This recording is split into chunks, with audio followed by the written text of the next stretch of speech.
Natty here. Some folks were interested in push-up spikes. So there's mine, the one I made. Hopefully you get a good look at it. One for each hand. Super simple. Dowel. Bolt into the middle. Went with a rounded head so it doesn't bite into my hand. For under about 10 bucks, I made 3 pairs of these. Gave the other ones away as gifts. I think I have a little bit of dowel left. I might go and make one more pair. Did a real quick search. The cheapest pair I found being made right now, $25.95. The most expensive pair, which is really cool, $135.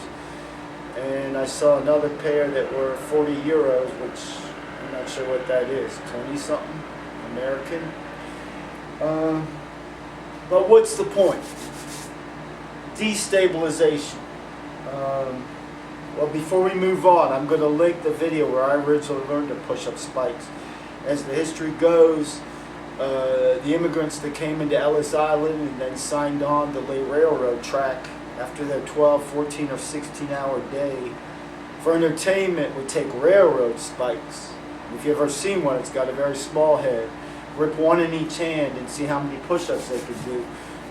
And I don't know if that's a phenomenon just specific to America or everywhere track got laid. But that's where the idea came from based on what I know.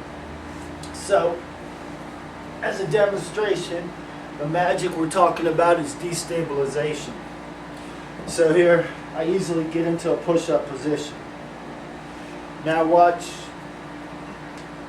the level of strength, tremor, concentration. So right off the bat, you can see I'm off balance. I feel that all the way up my arms, through my wrist, up my arms, into my back, into my legs. Now I have to really concentrate not to lose my balance. All the way down, back up.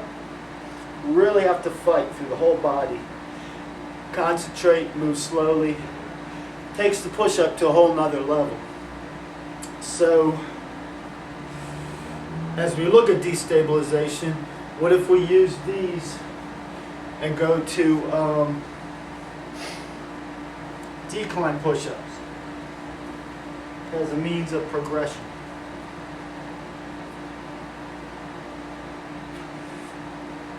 I don't even know if I can do it.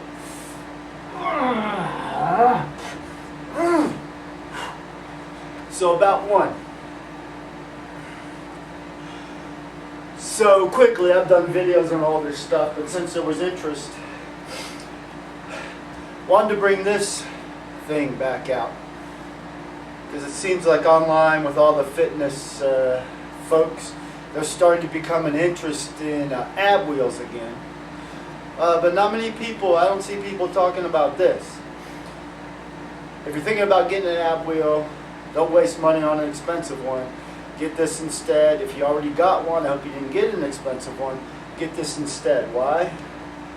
It's an ab wheel, but it also has foot pedals. So you can connect it to your feet or use it up front. But again, the magic is destabilization.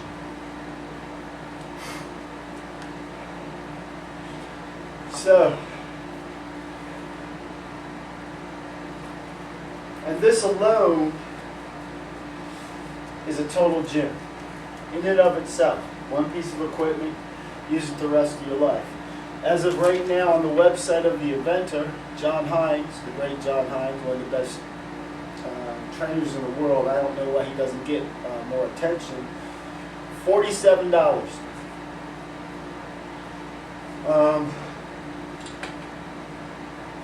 All kinds of stuff you can do in this position for the back of the legs, the butt. We're not going through all that. We're just looking at destabilization. So, regular push-up position, but you can see with the wheel on how I'm fighting and battling.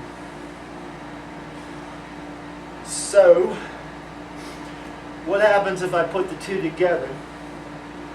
And I experimented with this. The best I can do is get up into the plank position maybe for a couple seconds. Destabilized up front, destabilized in the rear. Oh, hold it. Maybe I can get a push-up. Wow. Nope. Couldn't get out of the bottom.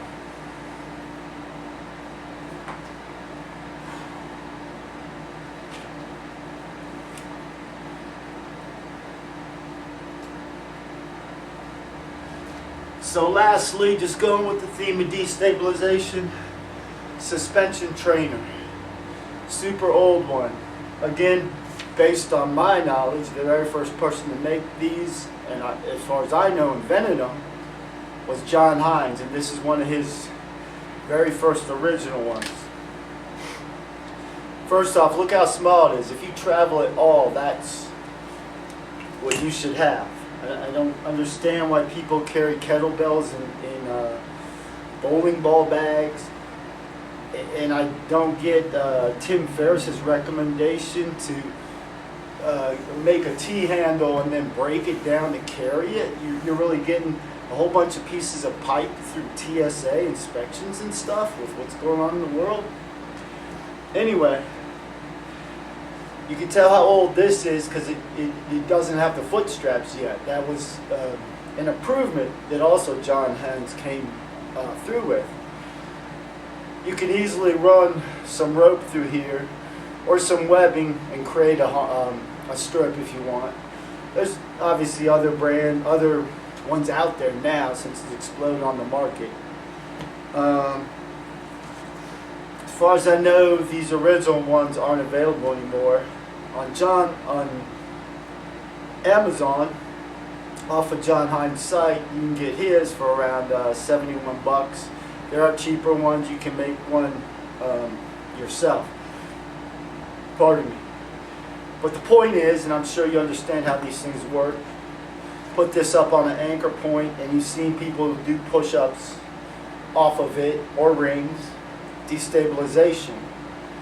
But also, if you hook this to your feet, you could be using push-up spikes on the other end. You could have the ab wheel on your feet and use this for push-ups. Of course, you can hook your feet into this and do push-ups. The theme of the video is predominantly to introduce you to this and show people that are interested my couple dollar solution to push-up spikes, and I've been using them since right around 2015 when Jedd Johnson first put out his video, which I'll link. So they're every bit as durable as the more expensive ones. But then some ideas to experiment with some other tools that you may or may not know about, and destabilization. So, old Natty, I'm out.